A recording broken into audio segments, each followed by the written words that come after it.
بسم الله والصلاة والسلام على رسول الله. مرحبا بكل متتبعي قناة أمين. أمين ترحب بكم في مطبخها المتواضع وتتمنى لكم فرجة طيبة لهذا الفيديو اللي هو عبارة عن قوالب مالحين بهذا الشكل، اقتصاديين ومكوناتهم متواجدة في كل بيت بدون لحوم. راح هكذا باش تفرحوا بهم بوليداتكم، طيبوها لهم مع ترافقهم مع شوربة فريك، مع كما نقولوا حنا حريره ولا بويون كما حبيتوا، المهم يوفوا بالغرض. ديروهم ان شاء الله وتفرحوا بهم وليداتكم. فقط نطلب من كل مشتركين قناتي اللي مقدم معايا، نقول لهم ديروا لي كومونتير شباب وديروا لي جيم باش يوصل الفيديو تاعي لاكبر عدد ممكن من المشاهده. وما تنساوش كذلك تشاركوا مع اصدقائكم هكا باش تعم الفائده. واللي دخلوا معنا جدد نقول لهم مرحبا بكم، زارتنا البركه ان شاء الله، قناتي نورت بكم. فقط ما تنساونيش ديروا لي ابوني وديروا لي كومونتير شباب وجيم كذلك باش تعم الفائده.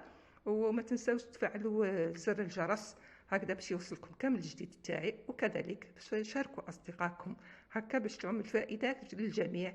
وبدون اطاله وبلا ما نطول عليكم نروحوا نشوفوا الطريقه والمقادير.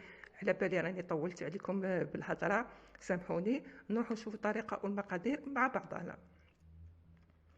في المقله انا كنت درت الطوماطيش تاع الحب تكون صحيحه وحمراء مليح، قطعتها مربعات صغيره، مع الفلفل الحلو كذلك قطعته مربعات صغيره، حبه بصل تاني كبيره قطعتها مربعات صغيره، شويه ثوم، سنينه ثوم، شويه كركم، شويه عكر اللي هو البابريكا، او في بعض الدول يقولوها بابريكا اللي هو الفلفل الاحمر الحلو مرحي. ودرت لهم نص مغرف تاع طوماطيش مصبره وشويه زيت وقليتهم. نبدا نقلي فيهم مليح هكذا كما يقولوا الناس بكري. طيبي على الدمعه وطيبي على الشمعه ومرقي بالدمعه. انا راني نطيب على الشمعه، طيبيها على نار قليله، لكن مانيش نطيب بالدمعه انا مش عندي لها الماء. وما يقولوا ديما ما تكثريش الماء، انا اصلا مش عندي لها الماء، نخليها تطيب في ماء ونخليها تتقلى مليح. ونروحوا نشوفوا العجينه مع بعضنا. لاصوص تاعنا هاي تتقلى وحنايا نروحوا نديروا العجينه.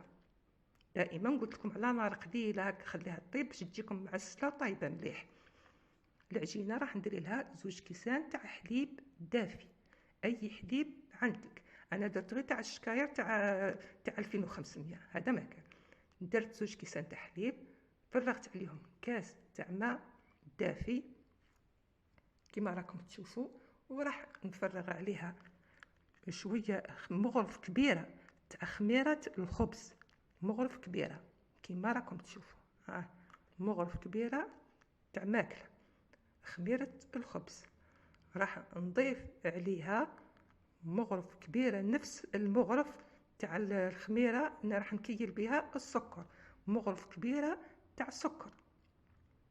هذه هي تجيكم من اروع ما يكون. ونخلطوها بالضراب اليدوي فقط، خلطوا المكونات مليح حتى يذوب معنا داك السكر، ونغطوها ونخلوها بجهه ترتاح والمكونات تاعنا ينسجموا مع بعضهم.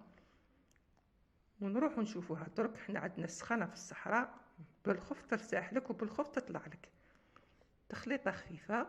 ومن بعدين نروحوا نروحوا نديروا الزيت، نديروا لها ربع كاس تاع زيت كما راكم تشوفوا، ربع كاس زيت. اللي حب يكيل بالمغرف راني كيل لكم بالمغرف راح تطيح لك 5 مغارف تقريبا، 5 مغارف تاع زيت. هذه ال5 مغارف هذه تاع زيت. واش راح نزيد لها؟ راح نزيد لها بياض بيضه، والصفار نخبيه نحتاجوه في الاخير، والبياض راح نفرغوه على الخليط تاعنا كما راكم تشوفوا. ونروحوا الان بعد ما درنا له الزيت ودرنا له البياض البيض، نديروا له الملح ديري له حسب الرغبه وخلطي. كاين اللي عندهم المرضى ما ياكلوش المالح يديروا له مسوس، تقدر دير مسوس عادي بلا ملح. خلطها تخليطه خفيفه فقط باش نساجم كامل المكونات مع بعضهم. ونروح نزيد الفرينه بالتدريج. والفرينه هذه انا راني غربلتها من قبل. هذيك التغربيله هذيك راح دير تهوئه في الفرينه تاعك، وراح تعاونك في العجينه. راح العجين تاعك يجيك مليح. نديرو في الاول زوج مغارف، عفوا زوج كيسان تاع فرينه، قلت لكم مغربله، ونخلطوها بالضراب اليدوي. دائما نقول لكم الفرينه روحوا لها وحده وحده، كاين الفرينه اللي تشرب وكاين اللي ما تشربش. راح نزيد الكاس الثالث نزيدو عليها، ونزيد نخلط مليح، ونقعد نخلط فيها حتى ديك الفرينه كامل ما تعودش تبان بهذا الشكل هذايا. نظن الصوره راهي واضحه. نخلطها مليح، وما حبيتش نقطع بالعاني باش تشوفوني كيفاش راني نخلط فيها. هذاك التخلاط هذا والتضراب هذايا هو اللي راح يعلق لك شو راكي تدلكي فيها، راح يعلق لك العجينه تاعك. تدخلي لها الهواء بهذا الشكل هذا. شوف، ما حبيتش نقطع بالعاني باش توضح لكم الصوره مليح. هذه الخطوه هذه مهمه بالنسبه للعجينه تاعنا. خلطيها مليح شغله كي تدربي فيها حتى تحسيها بدات ترغول معاك. راح نكتفي بالضراب اليدوي، وراح نزيد لها الفرينه، نبدا نزيد لها في الفرينه وندخل فيها يدي حتى نتحصلوا على هذا القوام هذايا. انا درت لي تقريبا 6 كيسان غير ربع، 6 كيسان غير ربع تاع فرينه، والعجينه تاعنا هكا تعود تتلاصق. خلطتها غير شويه فوق سطح العمل تاعي، ومن بعد نعاود نرجعها في نفس الاناء اللي كانت فيه. ما كان لها نكثر كتطلب معن علينا. نفس الاناء درت فيه العجينه تاعي، وراح نزيد ندهنو من الفوق بشويه زيت، ونعاود نغطيها ونزيد نخليها ترتاح. حنا العجين هنا عندنا رانا في الصحراء، راح بالخف تطلع لك العجينه تخمر معاك، بالخف تخمر معاك.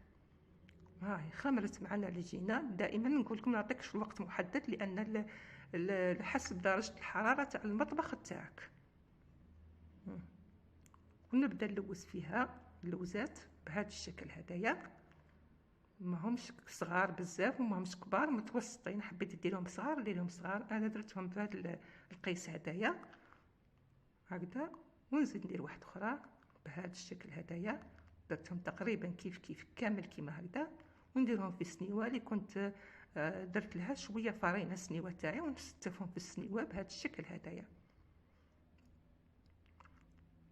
راح نكمل العجينه كامل تاعي ونديرها في سنيوه اللي كنت درت لها فرينه. وعلى فكره داروا لي 17 حبه، ديك الكيله هذيك دارت لي 17 حبه. حبيتي تجيك شويه اكثر تقدري تنقصي في اللوزات يجوك صغار، وتجيك كميه كبيره اكثر من هذه. انا درتها 17 حبه. غطيها بسربيته ونخليها ترتاح، ونروحوا دركها. علاه نخليها ترتاح؟ نخليها ترتاح باش تعطيك الطور انك تحليها. كنت ديريها مباشره راح انت تحلي وهي تعاود ترجع معك العجينه. مالا خليها ترتاح شويه باش تعطيك الطور انك تحليها.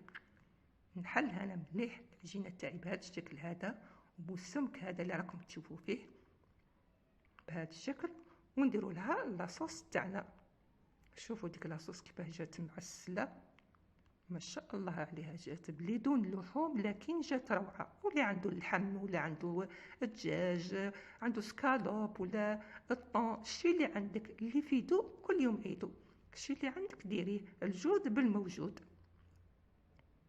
انا تعمدت نديرها اقتصاديه بهذا الشكل هذايا، بهذه المكونات هديه، باش ما تقولوليش انا ما عندناش اللحم ما نديروش. لا، غير شويه بصله، شويه طماطيش، فلفل الحلو، مكونات دائما متواجده في البيت، وحنا درنا مملحات من اروع ما يكون بهذا الشكل هذا. شوف كيفاه جاو، يجوا بهذا الشكل قوارب هايلين. كما قلت لكم تحبوا صغروهم عادي، مش مشكل. ونروحوا نزيدوا نديروا حبه واحده اخرى مع بعضنا هكذا باش نفهموا مليح. نحلوا العجينه تاعنا، نحلوها بسمك ماهوش رقيق بزاف حتى نبغي سطح العمل تاعك يبان، وماهيش خشينه، عادي كما راكم تشوفوا هكذا.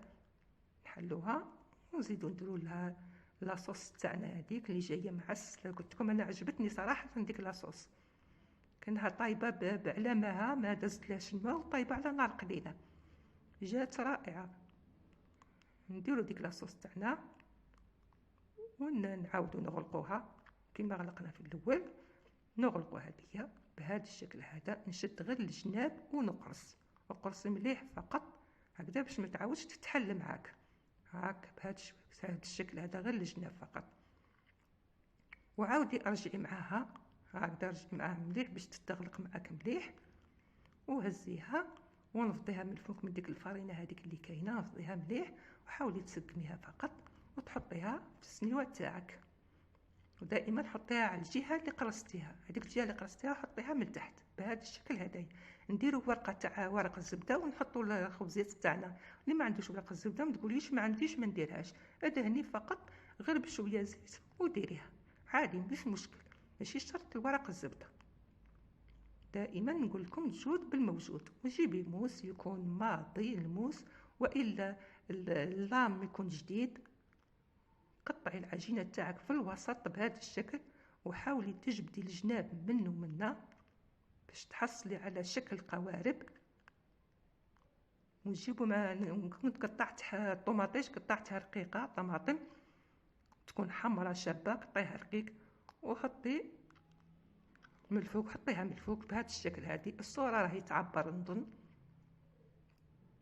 وتدهنيها بصفار البيض هذاك اللي قعد لي، زدت له شويه حليب ودرت له شويه العكري اللي قلت لكم اللي هو البابريكا، زدته من الفوق، زدته خلطته مع البيض، ضربتهم مليح وندهن به السطح في الجناب فقط من الخبيزات تاعنا.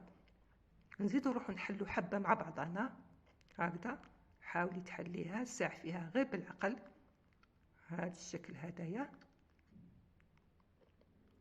وعمريها كما تحبي. فقط البنات اللي راهم يتعلموا يديروا كميه قليله فقط، ما يديروش كميه كبيره باش ما يحصلوش فيها، يديروا كميه صغيره هكذا باش تجيهم الخدمه تاعهم تجيهم خفيفه ما يتعبوش معاها. هكا ندير لها الطوماطيش كذلك، طوماطيش من الفوق ونزيد ندهنها كذلك كما دهنت الاخرى، ندهنها هذه نزيد ندهنها كما دهنت الاخرى كما راكم تشوفوا. وكي تكملي تدهنيهم تحبي ديري لهم السانوج من الفوق منا في الجناب، تحبي تخليها كما راهي خليها، تحبي ديري جلجلان كذلك ديري جلجلان.